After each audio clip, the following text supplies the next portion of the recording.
صلاتك يا من ترنمت بثنائه ورق اللسان وتغنت بتهليله أنادل الكيان، والصلاة والسلام على سيد الرسل وحبيب الرحمن، أما بعد فأعوذ بالله من الشيطان الرجيم. بسم الله الرحمن الرحيم. الذين آتيناهم الكتاب يتلونه حق تلاوته. آمنت بالله صدق الله العظيم. إن الله وملائكته يصلون على النبي يا أيها الذين آمنوا صلوا عليه وسلموا تسليما. الصلاة والسلام عليك يا سيدي يا رسول الله وعلى آلك وأصحابك يا حبيب الله.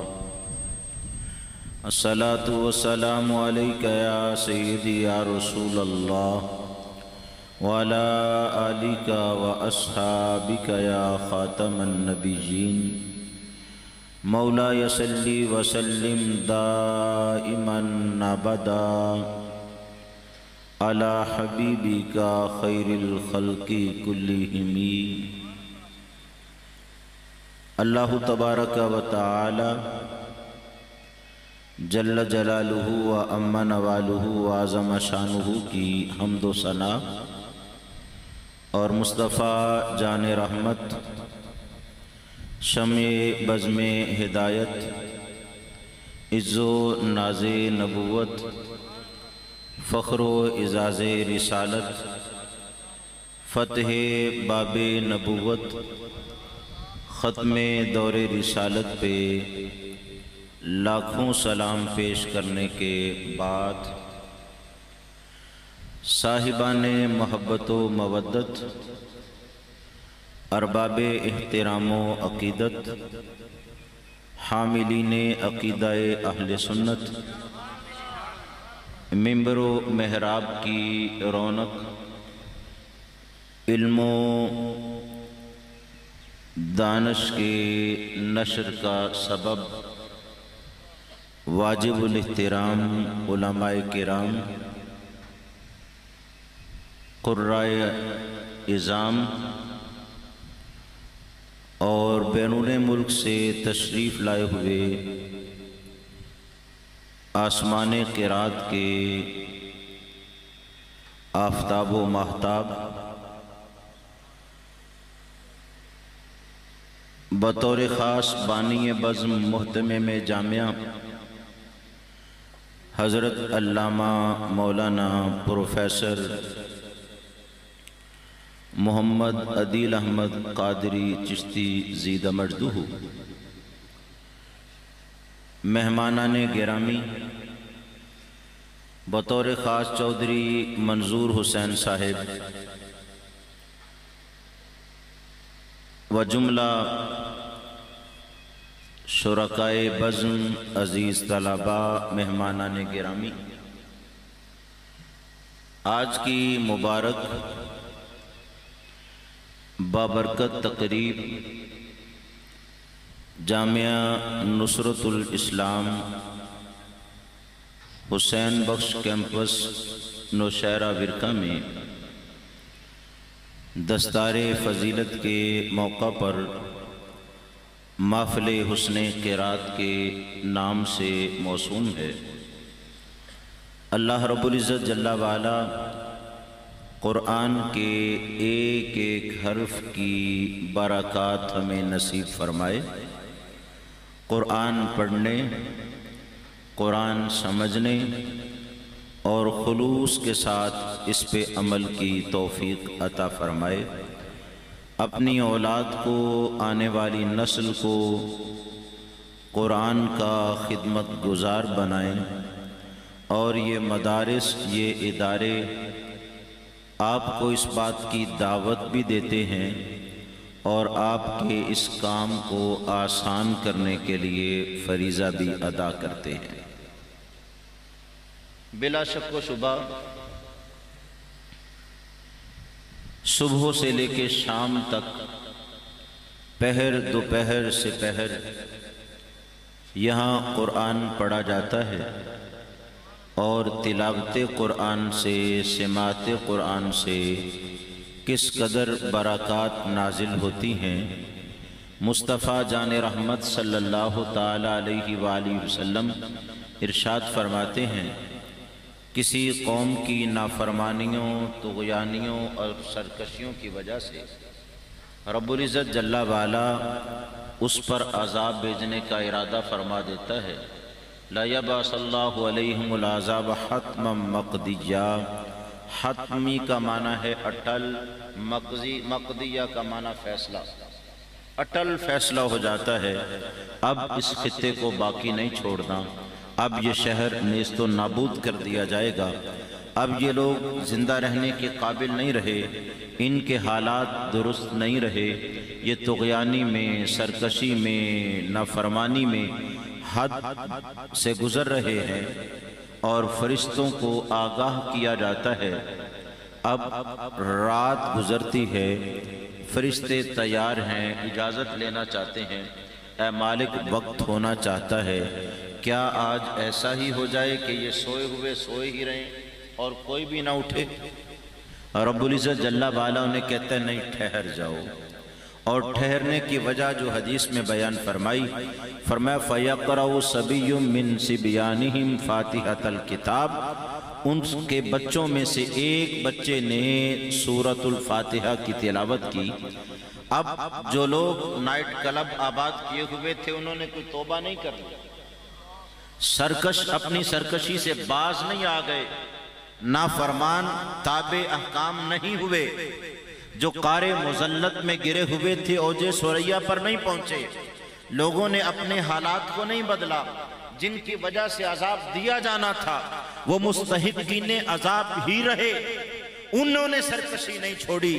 لیکن ہوا کیا، اس قوم کے بچوں میں سے ایک بچے نے سورۃ الفاتحہ کی تلاوت کی، اور آقا علیہ السلام فرماتے ہیں گویا رب فرشتوں سے کہہ رہا ہے، فرشتوں اصل بات یہ ہے قوم تو سرکشی میں لگی رہی، لیکن اس کا کوئی بچہ مسجد میں چلا گیا، مدرسہ میں چلا گیا، علامہ صاحب کے پاس آ گیا، اور یہ مدارس، یہ مساجد خیر کے کتنے بڑے قلعے ہوتے ہیں، اس کی وجہ سے کتنی برکات نازل ہوتی ہے۔ آپ ذرا توجہ تو کیجئے، اب عذاب تو اترنے والا تھا، سوئے ہوئے رہتے، غافل غفلت میں ہی ختم ہو جاتے، اور معصیت کی حالت میں انہیں اٹھایا جاتا، لیکن اتنے میں ایک چھوٹے بچے کی فاتحۃ الکتاب پڑھنے کی وجہ سے، جو بھی سیکھ رہا تھا، پڑھ رہا تھا، تعلیم لے رہا تھا، اللہ رب العزت جل وعلا نے کہا فرشتوں عذاب کو روک دو، اور 40 سال تک کے لیے اس قوم سے عذاب کو تم نے دور رکھنا ہے۔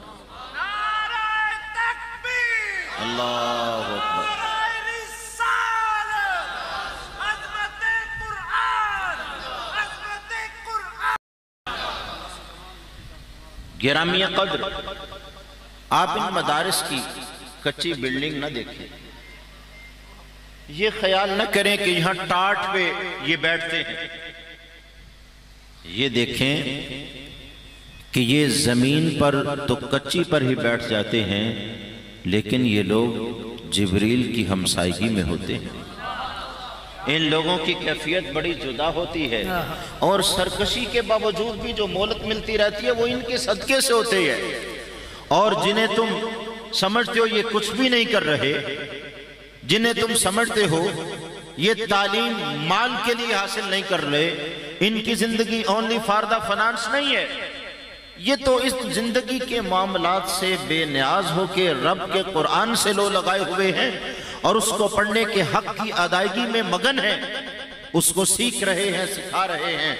اور یہ لوگ بھی دنیا کے کاموں میں مبتلا ہو کے بہت سارا روپیہ پیسہ جمع کر سکتے تھے، لیکن انہوں نے ترجیح دی کہ آخرت بن جائے۔ اور خاص کر یہاں کافی سارے بچے پڑھتے ہیں، آج ناظرہ کے کئی بچے اور حفظ کے بھی 25 اور ایک حفظ کا بچہ جس کی دستار فضیلت ہے، ان کے والدین نے جب انہیں اس کے لیے بھیجا، آپ پوچھئے کہ حفظ کیوں کروا رہے ہو؟ کوئی نہیں کہے گا کہ اس کے بعد ₹1,00,000 ماہانہ تنخواہ ملتی ہے، کوئی یہ نہیں کہے گا کہ بڑا افسر بنتا ہے، وہ کہتا ہے اس لیے کروا رہا ہوں۔ ایک بولتا ہے، کہتا ہے میں نے اپنی زندگی تباہ کر لی، نافرمانیوں میں رہا، میں نے بچے کو حفظ کروایا، شاید یہی میری بخشش کا بہانہ بن جائے۔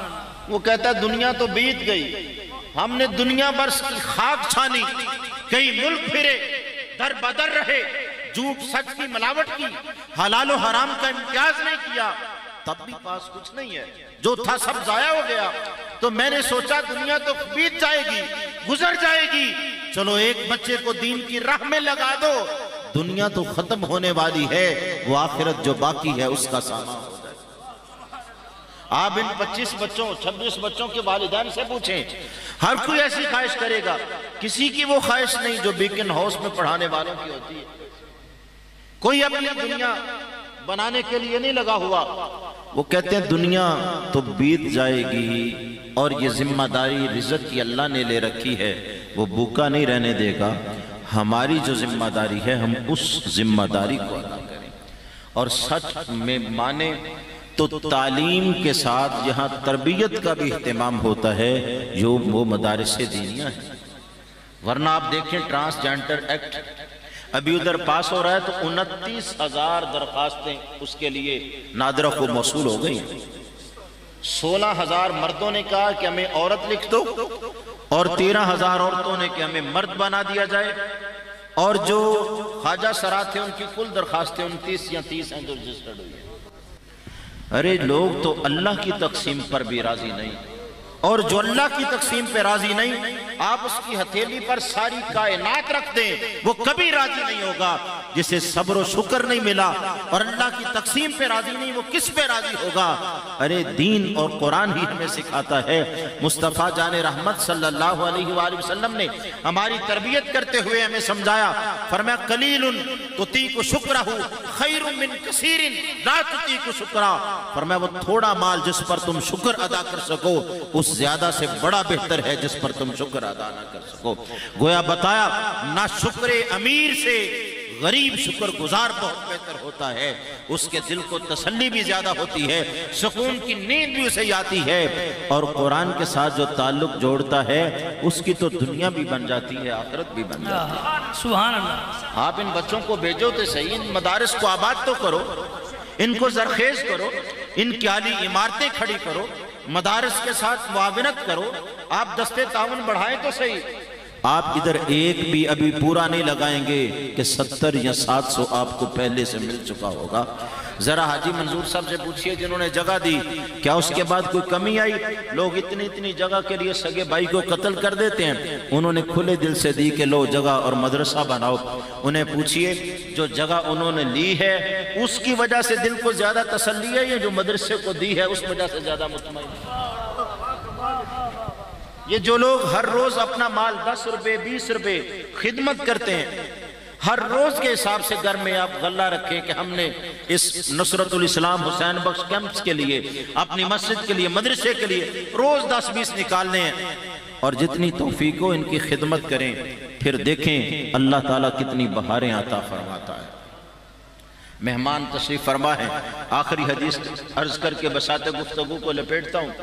حضرت عقبہ بن عامر رضی اللہ تعالیٰ عنہ اصحاب صفہ میں سے ہیں، صحیح مسلم کی روایت ہے، آپ کہتے ہیں خرج علینا رسول اللہ صلی اللہ علیہ وسلم ونحن فی الصفہ، کہتے ہیں ہم چبوترے میں تھے، صفہ میں تھے، جہاں 300-400 تک بھی صحابہ رہے، ہمارا کوئی گھر بار کو کھانے پینے کا انتظام کچھ نہیں تھا، بس اس طرز کا ہے نبی کے گویا طلبات تھے، سرکار تشریف لاتے تو کچھ نہ کچھ سکھا دیتے، آپ کے لب مبارک حرکت میں آتے تو ہمیں کچھ تعلیم حاصل ہو جاتی، ہم نے اپنے آپ کو وقف کر دیا تھا اس کے لیے۔ صحابہ وہ صحابہ جن کی ہر صبح عید ہوتی تھی، خدا کا قرب حاصل تھا، نبی کی دید ہوتی تھی، کتنے خوش نصیب تھے کہ آقا علیہ السلام چل چل کے جن کی مجلسوں میں جاتے تھے۔ آج ہم کہتے ہیں کہ سرکار ہماری خواب میں آ جائیں تو ہماری بات بن جائے، اور آقا علیہ الصلوۃ والسلام فرماتے ہیں جس نے مجھے من رآنی فی المنام فسیرانی فی الیقظہ، فرمایا جس کی خواب میں آؤں وعدہ ہے پھر اسے جاگتے ہوئے بھی اپنی زیارت ضرور کروں۔ اللہ تعالیٰ یہ وقت لائے کہ ہمارے بھی دل کی آنکھیں کھلیں اور یہ کیفیت ہو۔ صحابہ کہتے ہیں سرکار چل کے آئے اور آج ایک سوال کیا، ماہرین نفسیات کو اس سوال سے اور مہارت حاصل کرنے کی ضرورت ہے۔ پوچھا کن سے جا رہا ہے؟ جن کے پاس کھانے کا بھی انتظام نہیں، ایک وقت کا بھی۔ لباس کے لیے بھی آقا علیہ السلام کہتے ہیں کہ ان کے لیے اہتمام کرو، میرے مہمان ہیں، ان کے کھانے کا اہتمام کرو، کوئی گھر بار نہیں۔ اور سوال کیا ہے؟ فرمایا ایحب احدکم ان یغدو کل یوم الی العقیق او البطحان فیاتی بناقتین قوماوین فی غیر اسم ولا قطیعۃ رحم۔ فرمایا تم میں سے کسی کو پسند ہے ہر صبح وہ عقیق یا بطحان، دو بڑی منڈیاں تھی وہاں جائے اور دو اعلیٰ کوہان اونٹنیاں بغیر چوری کیے، بغیر نقصان اور قطع رحمی کے لے آئے، اسے تحفہ مل جائے۔ اب ظاہر ہے غربت کا یہ حال کہ ایک لقمہ کھانے کے پاس لیے نہیں اور ہر روز دو عالی نسل اونٹنیاں ملیں۔ صحابہ کہتے ہیں قلنا یا رسول اللہ کلنا یحب ذالک، ہم نے کہا اللہ کے رسول کون نہیں چاہتا، ہر کوئی چاہتا ہے۔ تو مصطفیٰ جان رحمت صلی اللہ علیہ وآلہ وسلم نے نسخہ دیا، اور ایسا نسخہ جو میرے لیے بھی ہے، آپ کے لیے بھی ہے، قیامت تک ایمان والوں کے لیے ہے۔ فرمایا پھر ایسا کیوں نہیں کرتے؟ افلا یغدو احدکم الی المساجد، سبحان اللہ، صبح صبح مسجد میں کیوں نہیں چلے جاتے؟ جاؤ مسجد میں، جاؤ مدرسے میں، فجر کی نماز پڑھو۔ اس کے بعد فرمایا فیعلم، پھر وہ پڑھائے، سکھائے، تعلیم دے۔ دریائے رحمت جوش میں آ گیا، پڑھانے والا ایک ہوگا، پڑھنے والے زیادہ ہوں گے۔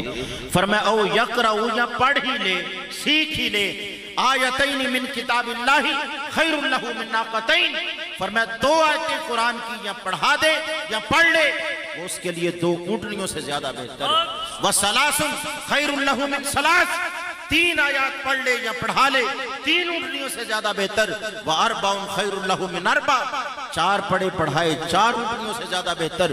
ومن اعدادہن من الابل، اور فرمایا اونٹنیوں کسی تعداد کے اعتبار سے جتنی آیات پڑھے گا اتنی اونٹنیوں سے زیادہ بہتر ہے۔ آج ہم بھی اس وظیفے پر عمل کریں۔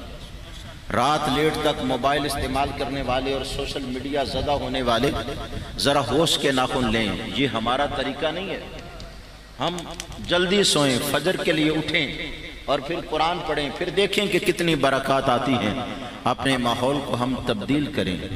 اور مہمان گرامی چونکہ بھی موجود ہیں، بات کو مختصر کر کے گزارش کروں گا کہ مدرسے کے ساتھ تعاون کریں، طلباء کو بھیجنے کے لیے، اساتذہ کے لیے، اس کی تعمیر کے لیے، ترقی کے لیے، اور پھر دیکھیں انشاءاللہ العزیز کا فیضان چاردانگ عالم میں کتنا بڑھتا ہے۔ اللہ تعالیٰ علماء کی سرپرستی کو قائم رکھے اور احباب کی اس اعانت میں اور اضافہ پیدا فرمائے۔ اس ادارے کو دن دوگنی رات چوگنی برکت اور ترقی عطا فرمائے۔ علامہ محمد عدیل احمد قادری چشتی صاحب جو صبح و مساء دن رات خدمت دین میں مصروف ہیں، اللہ تعالیٰ انہیں اور بھی زیادہ برکتوں سے مالا مال کرے، آمین۔